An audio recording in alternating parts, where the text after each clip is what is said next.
একটি ঘন জঙ্গলে এক শক্তিশালী সিংহ থাকত। তার নাম রাজু। রাজু সারাদিন গাছের তলায় বসে থেকে বনের অন্য প্রাণীদের ডেকে ডেকে বড় বড় কথা বলতো। শোনো সবাই, আমি এই বনের সবচেয়ে বড় রাজা। আমি একটা বিশাল বড় ঘর বানাবো। সেই ঘরে অনেকগুলো কামরা থাকবে। তারপর আমি একটা বড় পুকুর কাটবো। সেখানে সব প্রাণীরা সাঁতার কাটতে পারবে। এভাবে রাজু প্রতিদিন নতুন নতুন পরিকল্পনার কথা বলতো। মুখে কখনো ছোট পরিকল্পনার কথা থাকতো না, শুধু বড় বড় কথা। কিন্তু সে কখনো কোনো কাজ শুরু করতো না। তার পাশের গাছেই থাকতো এক চালাক বানর, নাম তার মিলু। মিলু রোজ সিংহের কথাগুলো শুনতো, কিন্তু কখনো তাকে কাজ করতে দেখতো না। একদিন খুব গরম পড়ল। বনের সব প্রাণীদের পানি খুঁজতে খুব কষ্ট হচ্ছিল। রাজু আবার তার বক্তৃতা শুরু করলো। আমি এমন একটা পুকুর কাটবো যেখানে পানি কখনো শেষ হবে না। রাজু ভাই, কথায় পানি মিলবে না, কাজ করলে পানি মিলবে।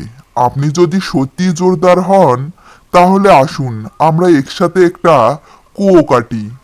আমি হচ্ছি বনের রাজা, আমার কাজ পরিকল্পনা করা। আমি মাটি কাটার কাজ করতে পারবো না। মিলু কিছু না বলে একটা কোদাল নিয়ে মাটি কাটা শুরু করলো। কচ্ছপ দেখে সেও সাহায্য করতে এলো। হরিণও এলো। ছোট ছোট অনেক প্রাণী একসাথে কাজ শুরু করলো এবং সারাদিন খাটাখাটনির পর তারা মাটি কেটে পানি পেল। পরের দিন সকালে রাজু আবার নতুন করে কথা শুরু করলো। বুঝলি মিলু, আমি নদীর উপরে একটা সাঁকো বানাবো। সে তো ভালো কথা, চলুন তবে আজই শুরু করি। আজ না না, আজ আমার গা ভালো লাগছে না, পরে করবো একদিন। এভাবেই বেশ কিছুদিন কেটে গেল। রাজু শুধু পরিকল্পনার কথা বলে কিন্তু কাজ করে না। অন্যদিকে মিলু ও অন্য প্রাণীদের নিয়ে ঘর তৈরি করলো এবং বৃষ্টির পানি জমানোর জন্য পাতায় বাটি বানালো। একদিন ভয়ঙ্কর বন্যা এলো। পানি তাড়াতাড়ি বাড়তে লাগলো। মিলু ও অন্য প্রাণীরা তাদের বানানো উঁচু জায়গায় চলে গেল, কিন্তু রাজু তার অসমাপ্ত প্ল্যান নিয়েই ভাবতে ভাবতে আটকায় পড়ে গেল। অনেকদিন না খাওয়া আর কাজ না করার ফলে রাজুর শরীর দুর্বল হয়ে পড়ছিল, তাই সে দৌড়াতে পারল না। তখন মিলু রাজুকে বাঁচিয়ে নিরাপদ জায়গায় নিয়ে এলো। রাজু খুব লজ্জিত হলো।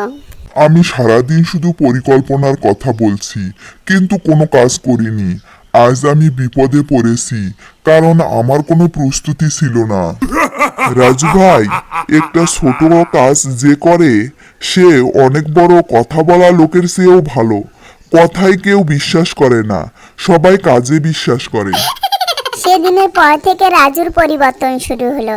সে সবার সাথে মিলেমিশে কাজ করতে শুরু করলো। বন্ধুরা, ভিডিওটি ভালো লাগলে লাইক, কমেন্ট এবং সাবস্ক্রাইব করুন।